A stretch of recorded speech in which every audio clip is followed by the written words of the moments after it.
miili ya hao au ndugu zao waliotoweka tangu hiyo siku ya vurugu. Wanasema imekuwa vigumu ku access ama miili au kuwapata hao ndugu zao. Pengine kauli ya serikali ni nini kwenye hilo? Lakini tume inafanya hiyo. Pengine msemaji, tunaweza kupata idadi ya, kwa sababu vimezungumzwa vingi sana huko nje ya nchi na vyombo vya habari hivi vya kimataifa, wako wanaotaja idadi ya vifo, wako wanataja idadi mbalimbali. Serikali kwa sasa inaweza kutueleza uhalisia wa idadi? Asante Isiaka. Vijana, maelekezo ya Mheshimiwa Rais kwanza yameanza kutekelezwa. Wako ambao, na Mheshimiwa, ningependa kuweka vizuri, Mheshimiwa Rais alielekeza wale vijana ambao DPP ataona walienda kwenye vurugu zile kwa kufuata mkumbo waachiwe. Na hii kazi inaendelea kwa sababu wao watu walikuwa wengi.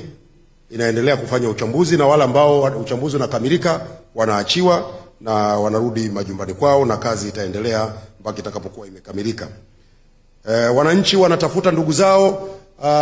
Katika hatua hii, kwanza mimi ningetoa wito, sehemu sahihi nadhani ni kwenda polisi, sababu polisi wao ndio wanaweza kufanya hizo jitihada za kutafuta walipo, na kama kutakuwa kuna maelekezo mengine huko polisi ndiko ambako wanaweza kujua. Kwa sasa hivi mimi siwezi kuwa na majibu, kwa sababu unajua haya ni matukio ambayo yalitokea wakati wa vurugu.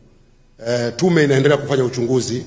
Tume itakapokamilisha pengine itakuwa imepata taarifa nyingi zaidi ambazo pia Watanzania watajulishwa. Ila katika hatua hii ni vizuri tukaendelea kwenye utaratibu wetu wa kawaida. Pale unapokuta jamaa yako hapatikani, basi unakwenda polisi. Mambo mengine tutaambiwa tume itakapokuwa imekamilisha kazi yake. Kuhusu idadi, hali kadhalika ni ngumu sasa hivi kusema ni idadi kiasi gani, kwa sababu tathmini inaendelea. Tume inaendelea na kazi yake, itakamilisha, tutapata hizo takwimu. Kwa sasa hivi mtu yeyote anayetoa takwimu ni uchochezi. Takwimu zinatakiwa zitoke kwenye vyanzo rasmi ambavyo vimezalisha takwimu hizo baada ya kufanya tathmini. Leo nikikuuliza hapa, Juma, nani kahesabu walioumia, waliofariki dunia? Nani kahesabu? Chombo cha habari reputable unaendaje unataja takwimu?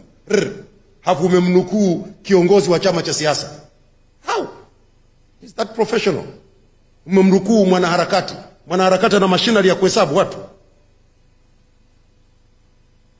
ana machinery ya kuhesabu vifo. Takwimu wamezitoa wapi? Kwa hiyo mimi nafikiri tuwe na subira, lakini pia nataka kuendelea kusisitiza yaliyotokea hayakuwa mambo mazuri. Kila mmoja ana majonzi, kila mmoja ana masikitiko makubwa, kila mmoja ameumia. Tuwe watulivu, vyombo vifanye kazi yake, tathmini itafanyika, taarifa zitatolewa.